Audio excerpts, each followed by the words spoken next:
Assalamualaikum warahmatullahi wabarakatuh.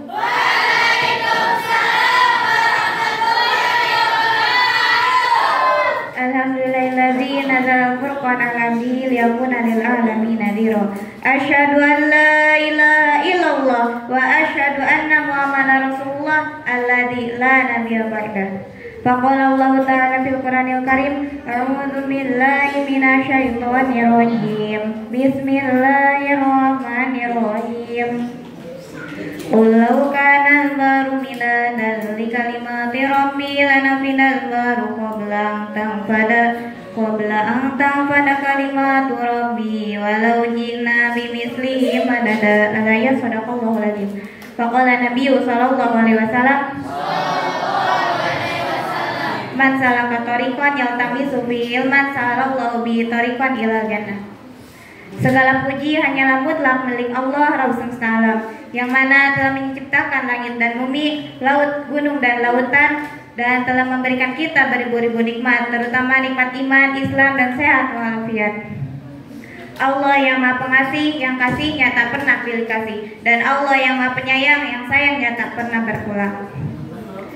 Tidak lupa salawat beserta salam semoga tetap tercurah limpahkan kepada best of the best Nabil Ardi, ya, sang pahlawan yang tak pernah makan bakwan, dan sang proklamator yang tak pernah naik motor, yakni Nabi Muhammad SAW. Tidak lupa kepada para keluarganya, para sahabatnya, dan semoga kita diakui selaku umatnya.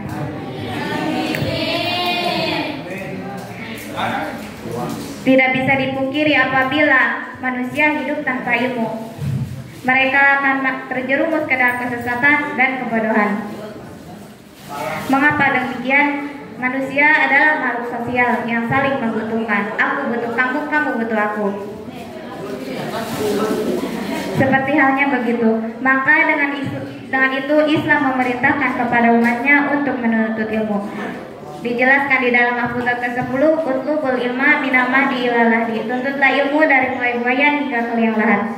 Dan dijelaskan di dalam hadis, talabul ilmi fardhatun ala kulli muslimin dan muslimat. Mencari ilmu itu wajib bagi setiap muslim dan muslimat. Ada yang mengatakan ilmu menjadikanmu tahu bahwa kamu tidak tahu, sedangkan kebodohan menjadikanmu tidak tahu bahwa kamu tidak tahu.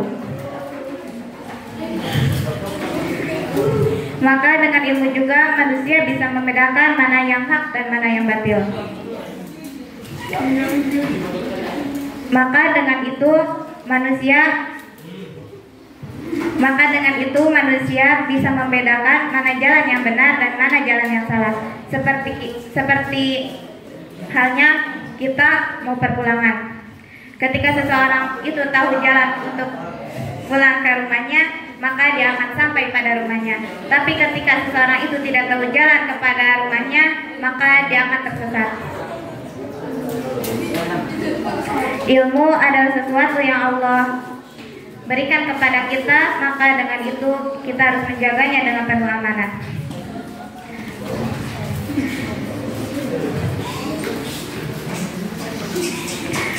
Adapun ilmu secara bahasa adalah alima ya'lamu ilman, mengetahui, memahami, dan mempelajari. Dan adapun ilmu secara istilah adalah penjelasan terhadap sesuatu hal yang tidak diketahui sehingga menjadi mengerti atau paham.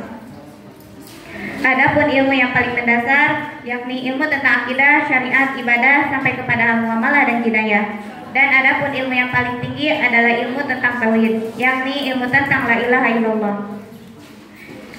Ilmu Allah itu luas, dijelaskan di dalam Quran surat Al-Kahfi ayat 109 yang berbunyi, a'udzubillahi minasyaitonir rajim, bismillahirrahmanirrahim.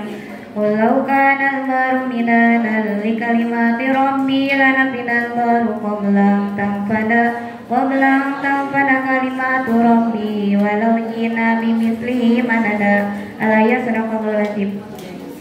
Yang artinya, katakanlah, sungguh apabila lautan itu menjadi tinta untuk menulis kalimat-kalimat Rabbku, niscaya habislah lautan itu sebelum habis ditulis Sebelum habis ditulis kalimat-kalimat Rabbku. Meskipun kami datangkan tambahan sebanyak itu pula. Dan ilmu juga, al-ilmu qabla amalin wal qawli. Ilmu itu sebelum amal dan perbuatan. Dijelaskan di dalam Quran surat Muhammad ayat 19 yang berbunyi, Bismillahirrahmanirrahim. Fa'lam annahu la ilaha illallah wastaghfir li dzambika walil mu'minina wal mu'minat. Wallahu ya'lamu mutaqallabakum wa maswaakum. Ya, artinya, maka ketahuilah bahwa tiada Rabb selain Allah, dan mohonlah ampunan atas dosamu dan atas dosa orang-orang mukmin laki-laki dan perempuan. Dan Allah Maha mengetahui tempat usaha dan tempat tinggal. Jadi di ayat ini Allah menjelaskan bahwa berilmu lalu beramal. Dan ilmu juga syarat pertama diterimanya iman dan Islamnya seseorang. Ilmu adalah yang pertama di dalam akidah, yang pertama di dalam kehidupan, dan yang pertama di dalam perbuatan dan ucapan, dan yang pertama di dalam realitas kehidupan. Maka dapat disimpulkan ilmu adalah syarat pertamanya diterimanya iman dan Islamnya seseorang.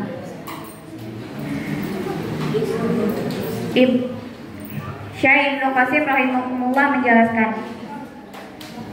perbuatan dan amal manusia tidaklah benar kecuali dia mendasarinya dengan ilmu. Jadi ketika seseorang mempunyai ilmu, dia harus mengamalkannya. Dan mengamalkannya. Maka ketika kita ingin akan mengamalkannya, kita juga harus mempunyai ilmu. Karena ilmu tanpa amal itu sia-sia, dan amal tanpa ilmu itu sia-sia. Seperti yang dijelaskan di dalam Al-Quran, al-ilmu qabla amalin wal qawli. Al-ilmu bila amalin kasajari bila samarin.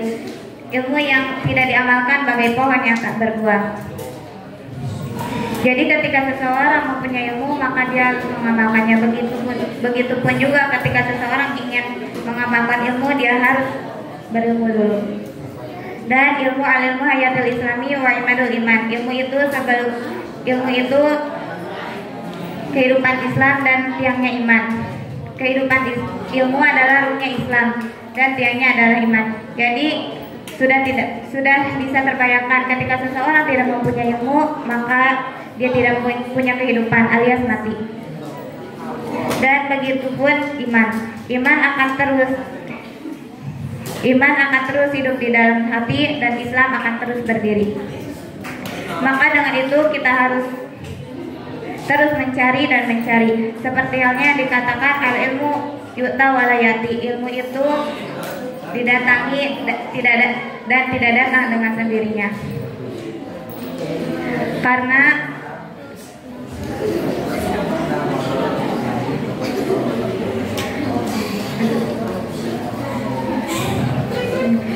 dengan itu juga ketika seseorang mendatangi ilmu, sama halnya dia mendatangi surganya Allah.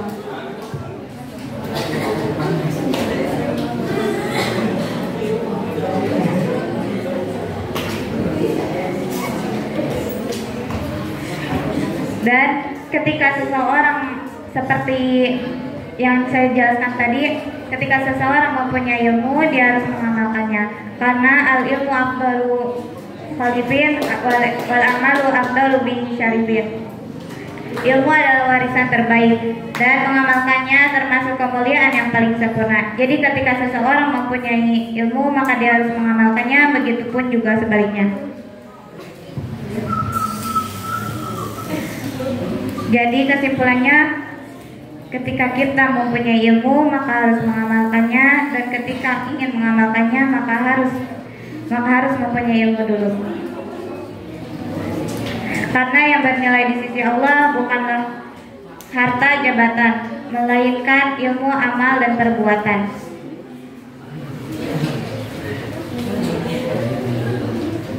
Seperti halnya yang dilakukan oleh para santri, ketika dia mencari ilmu, maka dia harus berjuang mempelajarinya, memahaminya, dan mengamalkannya. Santri, seperti yang dijelaskan oleh Al-Gadis tadi, santri adalah generasi ulama bangsa. yang dimana yang dipilih oleh Allah untuk meneruskan dan mempelajari ilmu Allah.